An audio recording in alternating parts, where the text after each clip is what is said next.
We need to make sure that those who are collaborating with the authoritarian regime pay a costly price, because we know all of these corporations don't care about us.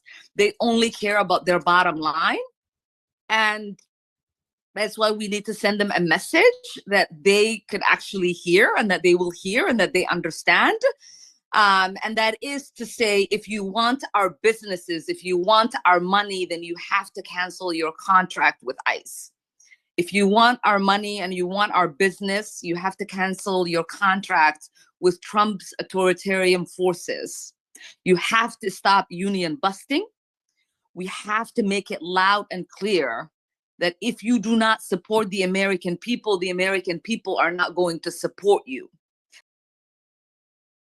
Now we have a guest that is about to make this even clearer, who has dedicated their public career to naming both of those foes very clearly and speaking up for community.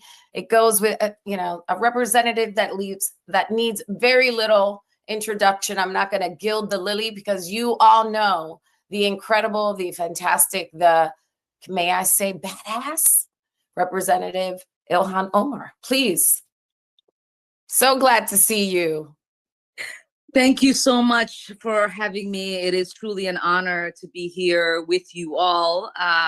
As you've alluded to, we are all here tonight because we know that the strongest and the most lasting power rests with the people. And right now it is more important than ever that we use our power in every single way that we can to fight back against the authoritarian regime of the Trump administration.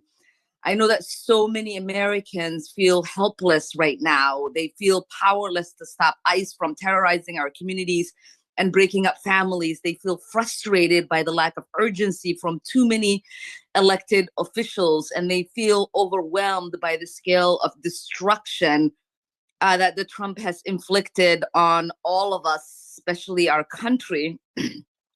And it is true that there's just a lot that is happening. It is really hard to take stock and just to even know how deep this all goes. But as much as Trump and his cronies want to act like we have no power to respond, the truth is we are more powerful than we think we are. And I want to underscore the importance of using every single leverage that we have at our arsenal, because we do have a lot of leverage. We need to make sure that those who are collaborating with the authoritarian regime pay a costly price, because we know all of these corporations don't care about us. They only care about their bottom line.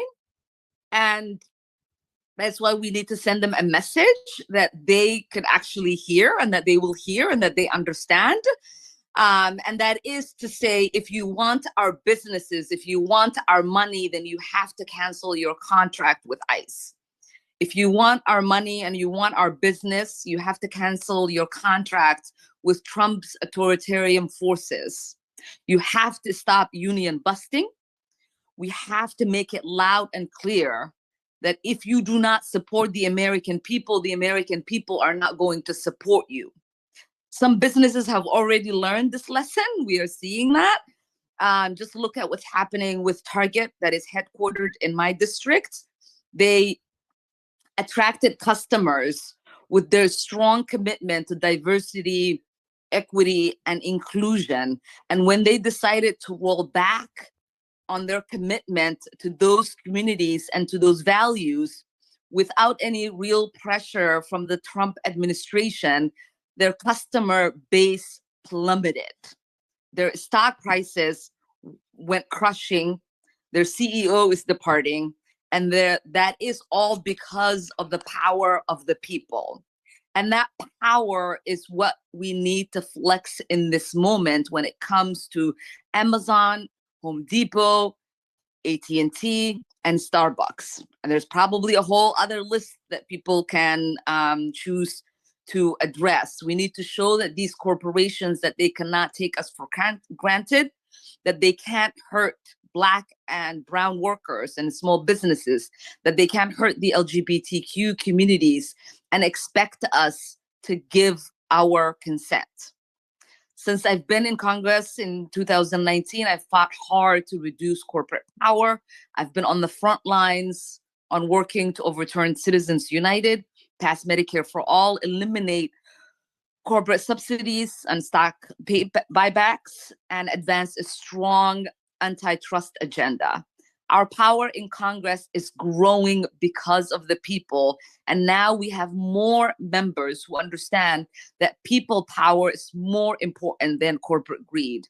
And so we have to all stay committed to this fight, and we have to show them where power rests, and the power rests with the people. So thank you all so much for joining this call and for committing to using our collective power to hold these corporations and Trump's authoritarian regime accountable. Wow, let's see some love for Congresswoman Omar in the chat. A real people's champion who's fighting for us every day. Alhamdulillah, it's so great to have one of our sisters really in there. Congresswoman, it's a true honor to have you joining us tonight.